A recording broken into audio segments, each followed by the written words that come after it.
জেলা সম্পাদক স্পোকপারসন আমি, ঠিক আছে? ওটা নমস্কার, আমি নয়ন রায়। একদম রাস্তায় বহু বছর আপনারা আমাদের দেখেছেন বিভিন্ন সময়। 2022-এ আমরা ছিলাম রাস্তায়, স্ট্রিট অ্যান্ড ফাইট করছিলাম। স্টুডিওতে তো আমরা করি, লাইট অ্যান্ড সাউন্ড বিভিন্নতে আমরা অনুষ্ঠান করি। তো বর্ধমান বিশ্ববিদ্যালয়ের পরিপ্রেক্ষিতে গতকাল যে ডিবেট দেখেছেন, সেই ডিবেটের আরেকটা পার্ট আজকে। তো কবিগুরুর কথা দিয়ে শুরু করতে চাই। উনি বলছেন শিক্ষিত মানুষের অভাব নেই পৃথিবীতে, কিন্তু শিক্ষিত বিবেকের অনেক অভাব, এটা বাস্তব সত্য। গতকাল যখন আমরা আলোচনা করেছিলাম, তো তৃণমূল ছাত্র পরিষদ তারা ছিলেন এবং শহরের এসএফআইয়ের সম্পাদক তিনি গতকাল ছিলেন, আজকেও আছেন দিব্যেন্দু নন্দী, মাফ করবেন মাইমদের নামটা গুলিয়ে ফেলছি, দিব্যেন্দু নন্দী। আর ডক্টর শান্তরূপ দে হচ্ছে যুব মোর্চার বর্ধমান জেলার দায়িত্বে প্লাস হচ্ছে মুখপাত্র। তো গতকাল আলোচনার পর অনেকের অনেক কথা হয়েছে, কালকে আলোচনা নিশ্চয়ই শুনেছেন। আমরা বলতে চাইছিলাম যে ফিক্সড ডিপোজিট কোথায় গেল, কিভাবে হলো, কিভাবে ভাঙা হলো, তা নিয়ে আলোচনা হয়েছে। তো মাঝখানে যে জায়গাটা রয়েছে, এটা তৃণমূল ছাত্র পরিষদের জন্য আমরা অপেক্ষা করছিলাম। আমরা তার নেতৃত্বকে ফোন করেছিলাম, তো তারা কিন্তু এই পার্টিসিপেশনে তারা আসেনি, অর্থাৎ স্ট্রিট অ্যান্ড ফাইটে। আমরা মানুষের কথা বলি, মানুষের দাবির কথা বলি, শিক্ষার কথা বলি, বুনিয়াদের কথা বলি, কারণ শিক্ষা আমাদের চেতনা, শিক্ষা আমাদের সমৃদ্ধ ফিরিয়ে দেয় বারবার করে। গতকাল ডিবেটের পর ডক্টর শান্তরূপ দে, বিজেপি স্পোক পারসন, তিনি কি করেছেন তার মুখে শুনবো। গতকাল তো আপনি ডিবেটে ছিলেন, আপনি তো অভিযোগগুলো বারবার দেখছিলেন, শুনছিলেন। আমি পরে দিব্যেন্দুকে तो अब से घी खाओ देसी और चलाओ सिर्फ मैसी, क्योंकि बाकी सब सिर्फ ट्रैक्टर हैं। ये मैसी। বিশ্বাস অ্যাগ্রো এন্টারপ্রাইজ প্রাইভেট লিমিটেড, ঠিকানা NH2 ফেরিঘাট ফাগুপুর বর্ধমান। মোবাইল নাম্বার 9734689494 অথবা যোগাযোগ করুন 9733149494। আসবো আমি। আপনি ফিরে যাওয়ার পরে আপনি নিশ্চয়ই বিষয়টা কেন্দ্রীয় তদন্তকারী সংস্থার কাছে নিশ্চয়ই আপনি জানিয়েছেন, আপনি লিখিত আকারে। এটা আপনি যদি বলেন একটু। দেখুন অয়নদা, এইটা গতকাল চ্যানেলে ফোরকাস্ট হওয়ার পর থেকে আমার মনে হলো এটা সাধারণ ছাত্রছাত্রীদের ভবিষ্যতের প্রশ্ন। এটা শুধুমাত্র একটি ইউনিভার্সিটি বা তার সঙ্গে জড়িত কিছু করাপশন বা পশ্চিমবঙ্গের যে দুর্নীতিগ্রস্ত সরকার এবং শিক্ষা ব্যবস্থার দুরবস্থা, শুধুমাত্র এইটুকুর উপর সীমাবদ্ধ নয়। এটা বর্ধমান বিশ্ববিদ্যালয়ে যে হাজার হাজার শিক্ষার্থী, তাদের ভবিষ্যতের প্রশ্ন। কেন মনে হতে পারে ভবিষ্যতের প্রশ্ন? ফিক্সড ডিপোজিট কি তাদের? না, ফিক্সড ডিপোজিটটা তাদের সরাসরি তাদের নয়, কিন্তু হ্যাঁ তাদেরই। এই ফিক্সড ডিপোজিট যে কোটি কোটি টাকা যে ভাঙা হচ্ছে, এটা সেই সকল ছাত্রছাত্রীদের দেখা যাচ্ছে ফিস বাড়িয়ে দেওয়া হচ্ছে। এই ফিক্সড ডিপোজিট ভাঙা হলো, দেখা হলো সেই সকল ছাত্রছাত্রীরা আদতে কোনো পরিষেবা পাচ্ছে না, প্রপার ডিপার্টমেন্ট খোলা হচ্ছে না, ইউনিভার্সিটি নিয়োগ হচ্ছে না। বলুন চিঠিটা কাকে কাকে করেছেন সেটা যদি মেনশন করেন, আপনার হাতে রয়েছে সম্ভবত। আমি প্রপারলি এখানে দেখিয়ে দিতে পারি। এই ঘটনাটা হওয়ার পর থেকে আমি এই চিঠিটি করি সরাসরি এনফোর্সমেন্ট ডিরেক্টরকে, অর্থাৎ ইডিকে। ইডির হেডকোয়ার্টার আমি এক কপি আমাদের মিডিয়া বন্ধুদেরকেও পাঠিয়েছি। ইডির হেডকোয়ার্টারে আমি এই চিঠি অলরেডি পাঠিয়ে দিয়েছি, পুরোপুরি ডকুমেন্টস দিয়ে, যে এফআইআর কপি কি হয়েছে না হয়েছে। এবং অবিলম্বে এই পুলিশ প্রশাসন, ব্যর্থ পুলিশ প্রশাসন, তৃণমূল সরকার যে কোনো রকম তদন্তে এগোচ্ছে না। কারণ এই নতুন নয়, এফডি ফিক্সড ডিপোজিট ভাঙার কেসটা তো নতুন নয়, যেটা গতকাল আপনি বলছিলেন। অবভিয়াসলি এটা একদমই নতুন নয়। তাই মানে অবিলম্বে এটা ইডি দ্বারা তদন্ত চাই। হেডকোয়ার্টারে পাঠানো হয়েছে, আমার এলওপিকে আমি পাঠিয়েছি, লিডার অফ অপোজিশন। এবং আমি দায়িত্ব নিয়ে বলছি, লোকসভা নির্বাচনের আগে এই বর্ধমান ইউনিভার্সিটির ঘুঘুর বাসা ভাঙার কাজ শুরু হয়ে যাবে, এটা দায়িত্ব নিয়ে বলতে পারি আমি। দিব্যেন্দু, গতকাল সন্ধ্যায় ডিবেটের পর অনেকের অনেক কথা হয়েছে, অনেক আলোচনা করেছে। ডক্টর শান্তরূপ দে গতকাল আপনি শুনলেন যে ইডিকে গোটা বিষয়ে জানিয়েছেন এবং এফআইআরটাও পাঠিয়েছেন সম্ভবত। ওরা ইডিকে পাঠিয়েছে, ওদের এলওপিকে পাঠিয়েছে, আর আপনারা চাইছেন বিচার বিভাগের তদন্ত। দেখুন, আমি একটা ইডি সিবিআই এইসব ব্যাপার যখন আসছে, এখানে আমি একটু বলার চেষ্টা করছি যে অনেক কিছু নিয়েই ইডি সিবিআই হচ্ছে, কিন্তু আলটিমেট ইডি সিবিআই যাওয়ার পর আসল মাথা কি কোথাও এখনো পর্যন্ত ধরা হলো? পার্থ চট্টোপাধ্যায়, অনুব্রত মণ্ডল, এদের মতো গাদা নেতা গাদা গাদা লোক আজকেও এখনো পর্যন্ত বিভিন্ন শিক্ষা ব্যবস্থা, সমাজ ব্যবস্থা রন্ধ্রে রন্ধ্রে ঢুকে রয়েছে, তারা জেলে রয়েছে ঠিক কথা, কিন্তু তাদের মাথা, তাদের মধ্যমণি, তাদের কি ধরা হলো? তাদেরকে নিয়ে কি ভাবছে সিডিসিবিআই? আসলে আমি কালকেই গোটাটাই বলার চেষ্টা করেছি যে এখন গোটা বাংলার সামাজিক রাজনৈতিক প্রেক্ষাপটে শিক্ষাক্ষেত্রতে দুর্নীতি নামিয়ে এনে এই দুর্নীতিগুলোকে আস্তে আস্তে যাতে আর না ছড়িয়ে পড়ে, যাতে আর ওরা মানে তলায় তলায় যাতে ওদের টাকা ঠিক আসে এবং যাতে দুর্নীতিটা বজায় রাখা যায়, কিন্তু আইনিত যাতে ব্যবস্থা নেওয়া যায় সেরকম ব্যবস্থা করছে। এর ক্ষেত্রে অনেক অনেক বলতে পারি, দাদা শুধু বলার সময় হয়তো টাচ করছিল, আমি বলতে পারি ফিস বাড়িয়েছে, কিন্তু ইউনিভার্সিটির ভেতরে লেডিস টয়লেট সংখ্যা কত? গোনা হোক, টয়লেটের অবস্থা দেখাও। গাদা গাদা ফ্যাকাল্টি, তাদের ক্লাসরুম নয়। জুলজি ডিপার্টমেন্টে বিভিন্ন ডিপার্টমেন্টের ক্লাস হয়, বিভিন্ন সায়েন্স এরকম ফ্যাকাল্টি আছে সায়েন্সের, সেগুলোর ক্লাসরুম নেই। তাহলে এই গাদা গাদা টাকার পরিমাণ, আমি কালকেও বলার সময় বলেছিলাম, যখন অমিত স্যারের মতো স্যারেরা আমাদের ইউনিভার্সিটির ভিসি ছিলেন, এই বিশ্ববিদ্যালয় সম্পত্তি ডক্টর অমিত স্যার আমাদের তো স্যার অবশ্যই, তো তখন উনি আমারও স্যার, অবশ্যই তখন আমাদের বিশ্ববিদ্যালয়ের অ্যাসেট ছিল 500 কোটি টাকা, আজকে সেটা এসে দাঁড়িয়েছে 200 কোটি টাকায়। এই 300 কোটি টাকার ঘাপলা কোথায় গেল? এই 300 কোটি টাকা কোথায় গেল? আর এই 300 কোটি টাকার স্পষ্টতা কর্তৃপক্ষও দেবে না। এবং আমি এই স্ট্রিট ফাইটে রাস্তায় দাঁড়িয়ে বলছি, যাদের হয়তো আজকে রাস্তায় এসে দাঁড়িয়ে বলার মতো ক্ষমতা রইল না, কিন্তু যারা ইউনিয়নের মধ্যে ঢুকে রয়েছে তাদেরও বলার ক্ষমতা হবে না। কারণ না, প্রত্যেকটা ক্ষেত্রে বিশ্ববিদ্যালয়, আমি কালকে একটু বলার সময় বলার চেষ্টা করেছিলাম, প্রতিটা ক্ষেত্রেই বিশ্ববিদ্যালয়ের দুর্নীতি। এবং আমরা শুধুমাত্র আজকে বর্ধমান বিশ্ববিদ্যালয় দেখতে পাচ্ছি, উল্টোপিঠে নার্সিং হোস্টেল, নার্সিং কলেজ, তার একটু এগিয়ে গেলে মেডিকেল কলেজ, প্রতিটা জায়গায়। এর আগেও তো দেখতে পেয়েছি মেডিকেল ভর্তি মামলায় একটা গন্ডগোল হয়েছিল, এরকম এখন জানতে পারছি কি মেডিকেলে ভর্তি মামলা যে মামলা হয়েছিল সেই মামলাটাকে নাকি এখন চাপা দিয়ে দেওয়ার চেষ্টা করা হচ্ছে, বিভিন্ন দিন ধরে রয়ে গেছে। তাহলে আলটিমেট ইডি সিবিআই একটা ঘোর প্যাচে চলছে। আগামী দিনে গোটা বর্ধমান শহরের মানুষকে নিয়ে, গোটা বর্ধমান বিশ্ববিদ্যালয়ের প্রাক্তনীদের নিয়ে, শিক্ষক শিক্ষাকর্মীদের নিয়ে আমরা আমরা বর্ধমান বিশ্ববিদ্যালয়ের ছাত্ররা আগামী দিনে আইনি নোটিশ নিয়ে বিশ্ববিদ্যালয়ের কর্তৃপক্ষের সাথে দেখা করতে হবে। এইটুকু আপনাকে এই রাস্তায় দাঁড়িয়ে কথা দিতে পারি। দিব্যেন্দু যে কথাটা বললো, তৃণমূল ছাত্র পরিষদের কথাই বলতে চাইল, নাম না করে আমি বলে দিচ্ছি, প্রকাশেই বলছি। আমরা আমন্ত্রণ করেছিলাম কারণ আমরা মনে করি গণতান্ত্রিক ব্যবস্থাপনার উপর দাঁড়িয়ে যখন রাষ্ট্র কাঠামো তৈরি হয়, সেখানে গণতন্ত্রের 4th পিলারে যখন ভূমিকা থাকে, সেখানে শাসক বিরোধী সবার মতামতটা খুব গুরুত্বপূর্ণ হয়ে দাঁড়ায়, হয়ে ওঠে। কারণ এরা হচ্ছে বিভিন্ন ক্ষেত্রে বিভিন্ন পথ দেখায় আজকের সমাজ ব্যবস্থা এবং ছাত্রছাত্রীদের ক্ষেত্রে। পশ্চিমবঙ্গের বিগত দিনে ছাত্রছাত্রীদের এবং আন্দোলন পশ্চিমবঙ্গের মানুষ জানে। আমি কাউকে ছোট করছি না, আমি সবাইকে সম্মান দিয়ে বলছি। দিব্যেন্দু যেটা বলছিল যে ইডি সিবিআই বহু ক্ষেত্রে হচ্ছে, কিন্তু আলটিমেট ইডি সিবিআই কার্যত শীত ঘুমে চলে যাচ্ছে। আমি আজকে শেখ শাহজাহানের প্রসঙ্গে আলোচনা করতে চাইছি না, করবো না। আমি বিশ্ববিদ্যালয় ফিক্সড ডিপোজিট ইস্যুতে আছি। যেহেতু আপনি ইডিকে চিঠি করেছেন, আপনি এলওপিকে চিঠি করেছেন, কিন্তু বামপন্থীরা কোনোভাবে ভরসা রাখতে পারছেন না, কারণ তারা বলছেন ইডি সিবিআই বহু ক্ষেত্রে হয়ে আলটিমেট ক্ষেত্রে কিন্তু রেজাল্ট বিগ জিরো অভিযোগ করছে।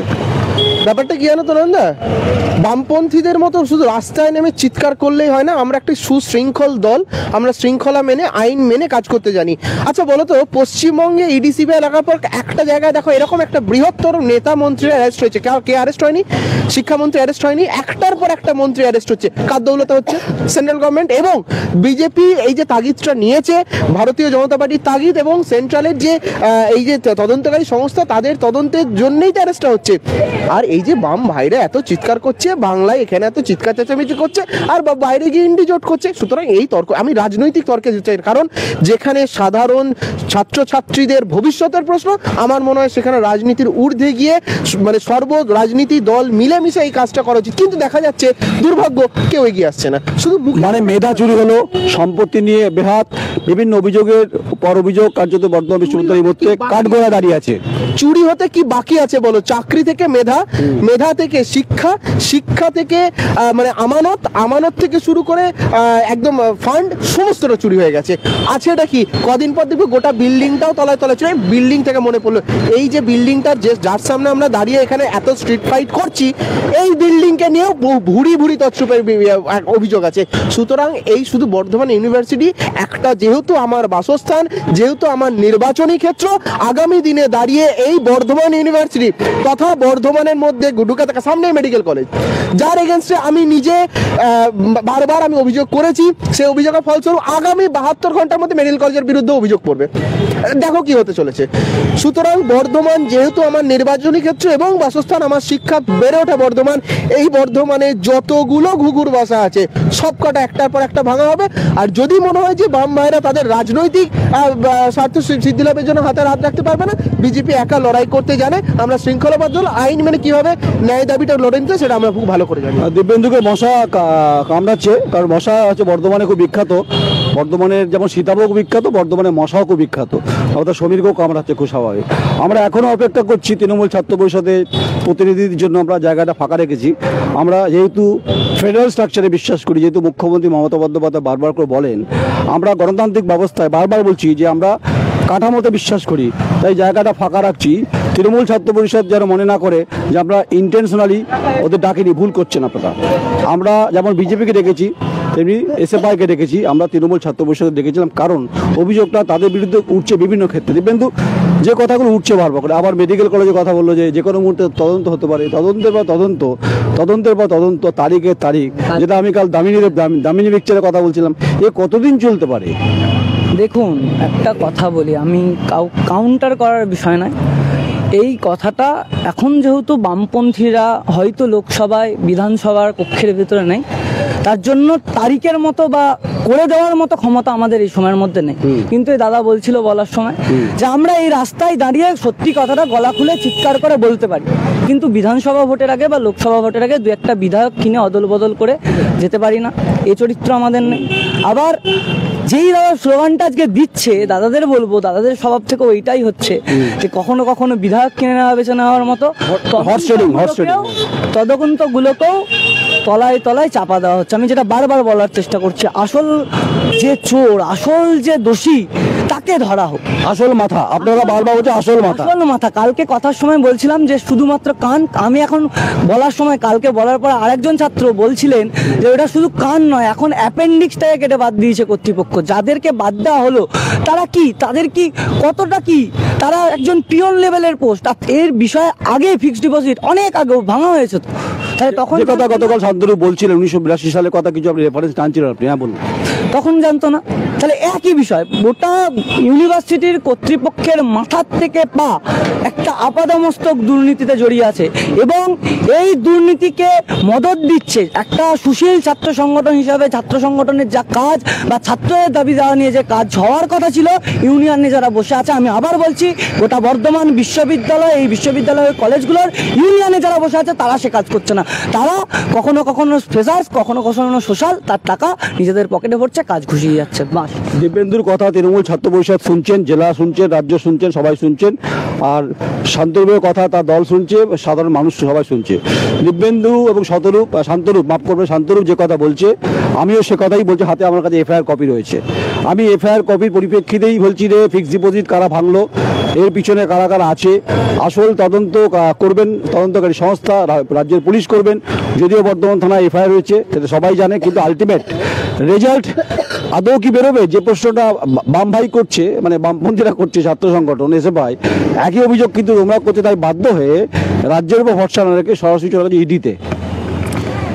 প্রথমেই বলে রাখি যে বাম ভাই একটা কথা আমাকে বারবার বলছেন যে আমরা এখানে নেই, বিধানসভায় নেই। আচ্ছা বলো তো নন্দা, মানলাম অ্যাসেম্বলিতে নেই, লোকসভায় নেই, কোর্টের দরজা কার জন্য বন্ধ? কটা কেস করেছে এখন অবধি? বলার পর তাহলে কি ঘুম ভাঙবে বামেদের? আসলে বামেদের ঘুম ভাঙানো, আসলে মানুষকে ভুল বুঝিয়ে চিরকাল অর্ধ সত্য বলা যে স্বভাব, সেই অর্ধ সত্য বলে সাধারণ মানুষকে মনে করছে আমরা সাধারণ মানুষের জন্য আছি। আদপে নেই, আদপে থাকলে তারা কোর্টের দরজা, ন্যায়ের পক্ষে দাঁড়াতো। শুধু রাস্তায় দাঁড়িয়ে চিৎকার করলে হয় না, নিয়ম মাফিকতা হয়, সবসময় নিয়মকে ব্রেক করালেই হয় না। আর দ্বিতীয়ত হচ্ছে তারিখ পে তারিখ বা কতদিন, আমরা এই তর্ক বিতর্কে যেতে চাইছে না বলে আমরা দ্রুততর সমাধানের জন্য ইডি সিবিআই, এক্ষুনি আবার বাম ভাই বলবে ইডি সিবিআই অনেক কেস লড়ছে, যেমন প্রত্যেকেরই, একটা ছাত্র থেকে শুরু করে একটা সংস্থা, রেফারেন্স দিয়ে আজকে রেফারেন্স লেট মি কমপ্লিট, প্রত্যেকেরই যেমন সফলতা অসফলতা সমস্ত রকম একটা ব্যালেন্স থাকে না। ইডি সিবিআই এর ক্ষেত্রে পশ্চিমবঙ্গের ব্যালেন্সটা কিন্তু পজিটিভে বেশি, সেটা কিন্তু বারবার বলতে কেন এরা ভুলে যায় সেটা আমি জানি না। আমি আপনাকে রেফারেন্স দিয়ে আজকেই ফিরহাদ হাকিম পুর নগর উন্নয়ন মন্ত্রী তিনি বলেছেন যে সিবিআই শেখ শাহজাহানের পরিপ্রেক্ষিতে বলেছেন যে নোবেল পুরস্কার উদ্ধার করতে পারে না, তারা বলছে সিবিআই দিয়ে তদন্ত হবে। যখন ঘটনা ঘটেছিল তখন বামফ্রন্ট ছিল, যখন নোবেল চুরি হয়েছে সিআইডি তদন্ত হয়েছে, আমি সে অফিসারের নাম করছি না। তারপর সিবিআই আলটিমেট কিন্তু কোনোভাবে নোবেল তো দূরের কথা, নোবেলের যে ছবিটা সেটা উদ্ধার করতে পারেনি। আমি প্রথমেই বললাম যে প্রত্যেকেরই ফেলিওর অ্যান্ড সাকসেস দুদিকেই থাকে। আর আমার এই কথাটা শুনে একটা কথাই মনে হলো, এই যে দলের প্রতিনিধি এই কথাটা বলছে, আমি এখানে বামেদের একটা একজন নেতার বিখ্যাত একটি মানে উক্তি তুলে ধরতে চাই, যেটা বামেদের উদ্দেশ্যে বলা হয়েছিল যে হেলে ধরতে পারে না, কেউটা ধরতে গেছে। ঠিক সেরকমই যে রাজ্যের মুখ্যমন্ত্রী তথা প্রশাসন রাজ্য চালাতে পারে না, সন্দেশখালী থেকে শুরু করে গোটা বাংলার মা বোনেদের ইজ্জত ভুলুণ্ঠিত হয়ে গেছে, তারা এখানে দেখা যাচ্ছে টিভির পর্দায় গিয়ে মহিলা মাননীয় আমি শান্তনু ওটা নিয়ে মহিলা দিবসে একদিন ডিবেট 2-1 দিনের মধ্যে করবো, সমস্ত মহিলা, বাম, ছাত্র, ডান, বিজেপি সবাইকে ডাকবো। হ্যাঁ, যেটা আমি হাত তুললে তুমি দেখলাম বামপন্থীদের একটু হাত উঁচু করে কথা বলে, স্লোগানটা তারা মাঠে ময়দানে দেয়, তো ওরা বলছে যে একটু স্লো হয়। তা আমার কথা হচ্ছে এত দশক পেরিয়ে গেল, সত্যিই তো নোবেল পুরস্কার উদ্ধার করা যায়নি, এটা তো বাস্তব সত্য। তোমাদের সময় ঘটনা ঘটেছিল, তারপরে সিবিআই এসেছিল। আমার প্রশ্ন হচ্ছে যে ফিক্সড ডিপোজিট ভাঙা, আমার কথা হচ্ছে ছাত্রছাত্রীদের অধিকারের ক্ষেত্রে বারবার বৈষম্য এবং টিসিএস আইনের কথা তুমি জানো, আমিও যেটা জানি, কারণ গোটা তথ্য আমার কাছে রয়েছে, তাই বুক বাজিয়ে কথাটা বলার সাহস আমার আছে। আমি একজন ছাত্র হিসেবে জিজ্ঞেস করছি, যেহেতু ও ছাত্র জীবন পার করেছে, আমিও তো পার করেই দিয়েছি, আমি বুড়ো হতে চললাম, কিন্তু একজন ছাত্র হিসাবে এবং একজন এসএফআইয়ের বাম নেতৃত্বে এসএফআই করছো, তোমাদের কোথাও না কোথাও কোনো না কোনো জায়গায় চেক গুয়েভারার ছবি রয়েছে, তার বিখ্যাত লাইনগুলো বিখ্যাত বলতেই পারি আমি। মনে হচ্ছে না যে ব্যথা হচ্ছে যে এত বড় ঘটনা ঘটে গেল, যেখানে বিশ্ববিদ্যালয়, বর্ধমান বিশ্ববিদ্যালয়ের নাম সুনাম বিভিন্ন সময় সারা ভারতবর্ষে বারবার বলেছি গতকাল যে আলোচনা হয়েছে, আজ সেই আলোচনার জায়গায় রাস্তায় আমাদের স্ট্রিট অ্যান্ড ফাইট করতে হচ্ছে। কারা মাথা এবং কারা এই ঘটনার সঙ্গে যুক্ত? দেখুন, একটা জিনিস, আমি এই বিশ্ববিদ্যালয়েরই ছাত্র, আপনি জানেন। অবশ্যই।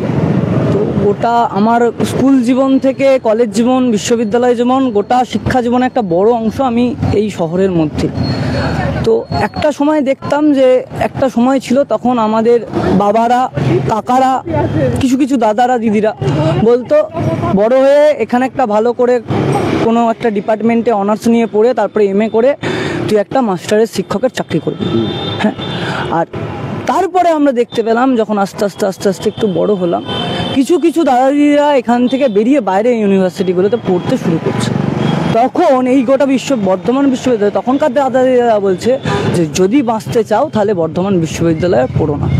এখন এসে পড়তে এসে বুঝছি, আমরা এর আগেও 2016 সালে যাই যখন ফেব্রুয়ারি মাস, তখন হাতে এফআইআর কপি, এমন জায়গায় আমরা কথা বলছি হাতে এফআইআর করতে হয়েছে বিশ্ববিদ্যালয়কে এফডি পরিপ্রেক্ষিতে। বারবার কথা বলেছি যে আমাদের স্লোগান দিতে হয়েছে আমাদের যে রক্ষা করো তোমার আমার ঐতিহ্যের বর্ধমান বিশ্ববিদ্যালয়। আমরা মনে করছি এই রকম ঘটনা বারে শুধু একবার বলে আজকে আমরা কিছুদিন ধরে এই ঘটনাটা ফোকাস আছে, এই ঘটনা কিন্তু তলায় বারে বিভিন্ন ক্ষেত্রে চলছে। আমি বারবার বলছি, সেই বারে এই ঘটনা আমরা যখন ফিল করছি, আমরা যখন বুঝতে পারছি কোনো ছাত্রছাত্রী হাফ ফি করাতে হচ্ছে, তখন তাকে ইউনিয়নের কাছে গেলে তবে অ্যাপ্রুভ হচ্ছে, না হলে স্যার অ্যাপ্রুভ হচ্ছে না। আবার কোনো ক্ষেত্রে দেখতে পাচ্ছি যে হাফ ফিটা হচ্ছে, কিছু কলেজে, আমাদের বিশ্ববিদ্যালয়ে কিছু কলেজগুলোতে হাফ ফির জন্য ফুল ফির টাকা নিচ্ছে ইউনিয়ন, এরকম বিভিন্ন জায়গা হচ্ছে। তাহলে গোটা ছাত্রদের মধ্যেও যে যারা ছাত্রদের কাছে এখন নেতা হয়ে বসে আছে, ইউনিয়নগুলোকে ক্যাপচার করে দাদা হয়ে বসে আছে, তাদেরও মনোবৃত্তি এতটাই বাজে হয়ে গেছে যে আমরা বর্ধমান বিশ্ববিদ্যালয়ে পড়লেও এখন প্রত্যেক বর্ধমান বিশ্ববিদ্যালয়ের ছাত্রছাত্রীও ইনসিকিউরিটি ফিল করছি, নিজেদের ভবিষ্যৎগুলো মনে হচ্ছে অন্ধকারের মধ্যে নিমজ্জিত হচ্ছে। শান্তরূপ, সত্যি খুব দুর্ভাগ্যজনক এমন একটা আলোচনা করতে হচ্ছে আমার হাতে, আমি এফআইআর কপি নিয়ে দাঁড়িয়ে আছি। যে বিশ্ববিদ্যালয় আগেও বলছি গতকাল, আচার্য সুকুমার সেন, ডক্টর রমানন্দ মুখোপাধ্যায়, অমিত মল্লিক, দিলীপ বসু থেকে শুরু করে বহু প্রথিতযশা ভাইস চ্যান্সেলর, যাদের সুনাম সারা পৃথিবীতে আছে। আর আমাদের সন্ধ্যায় ঠিক নার্স কোয়ার্টার সামনে বিশ্ববিদ্যালয় একটি ভবনের সামনে দাঁড়িয়ে খুব আনফর্চুনেটলি, কারণ আমিও বর্ধমান বিশ্ববিদ্যালয়ের ছাত্র, আমি রাজ কলেজের পাস আউট, আমি সাংবাদিকতা করছি দীর্ঘ কয়েক দশক ধরে, কিন্তু অধিকারের প্রশ্নে যখন শিক্ষা চুরি হচ্ছে বা দুর্নীতির কথা উঠছে, হাতে এফআইআর কপি, মানে এত না যে আমি নিয়ে এসেছি এফআইআর কপিটা, কোথাও ব্যথা হচ্ছে না, কোথাও ব্যথা লাগছে না। নয়নদা, শুধু বর্ধমান জুড়ে নয়, পশ্চিমবাংলার যে জঘন্যতম পরিস্থিতি না, কোথাও গিয়ে যেন সেই একটা আমাদের সুকান্তের একটা কবিতা ছিল, জনম দুঃখিনী মা একটা কথা হয়েছিল, ঠিক সেরকম অবস্থা হয়ে গেছে। পশ্চিমবাংলার যে ঝলসানো চেহারা আর সহ্য করা যাচ্ছে না। মা বোনেদের কান্না থেকে শুরু করে ছাত্রছাত্রীদের, বেকার যুবক যুবতীদের যে আর্তনাদ, ছাত্রছাত্রীদের ভবিষ্যৎ অন্ধকার, কোন জায়গাটা প্রাণ আছে বলতো? গোটা পশ্চিমবঙ্গ এখন প্রাণহীন একটা বারুদের স্তূপ, একটা ধর্ষকের আঁকড়া, একটা দুর্নীতির মানে জন্মস্থানে পরিণত হয়েছে, দুর্নীতির আঁতুড়ঘরে পরিণত হয়ে গেছে। বর্ধমানও সেটা রেহাই পেল না। দুর্ভাগ্য। আজকে এই মুখ্যমন্ত্রী বা এই সরকারকে সবাই, অনেকেই, এটা যদি বলা হয় ভুল বলো, কারণ অনেকেই অনেক আশা নিয়ে তাকে কিন্তু ক্ষমতায় এনেছিল। এখন প্রত্যেকটা তাদের তৃণমূল সরকারের লোক, তৃণমূলের লোক, তারা অব্দি বুক চাপড়াচ্ছে, বলছে আমি হয়তো তৃণমূলের সামনে বাইরে কিছু বলতে পারছি না, কিন্তু আমার সন্তানের ভবিষ্যৎটা শেষ হয়ে গেছে, আমার ঘরটা শেষ হয়ে গেছে, কারণ রাতের বেলা সন্দেশখালির মতো ঠিক আমার ঘরেও এরকম রাতের বেলা টেনে নিয়ে যাচ্ছে। এই আত্মনাদটা কিন্তু গোটা বাংলাবাসীর, গোটা বর্ধমানবাসীর। অনেক অনেক ধন্যবাদ ডক্টর শান্তরূপ দে, বিজেপির যুব মোর্চার নেতা এবং হচ্ছে নেত্রী মুখপাত্র, আপনাকে অনেক ধন্যবাদ।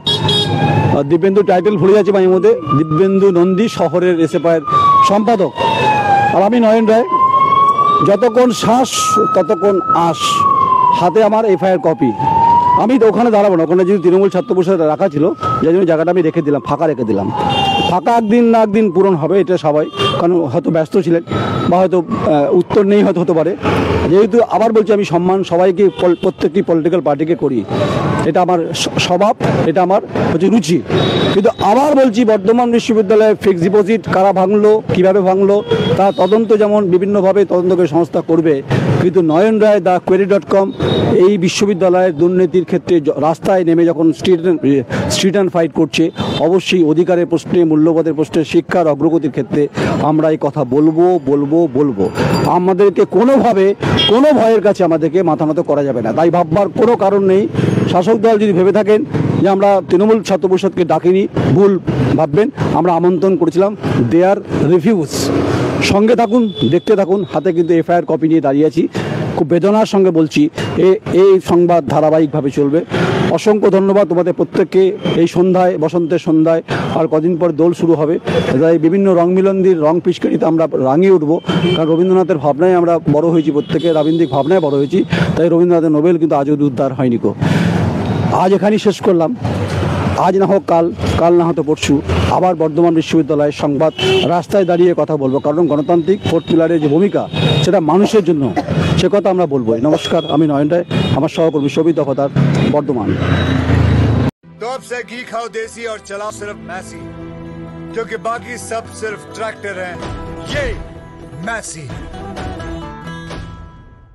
বিশ্বাস অ্যাগ্রো এন্টারপ্রাইজ প্রাইভেট লিমিটেড, ঠিকানা NH2 ফেরিঘাট ফাগুপুর বর্ধমান। মোবাইল নাম্বার 9734689494 অথবা যোগাযোগ করুন 9733149494।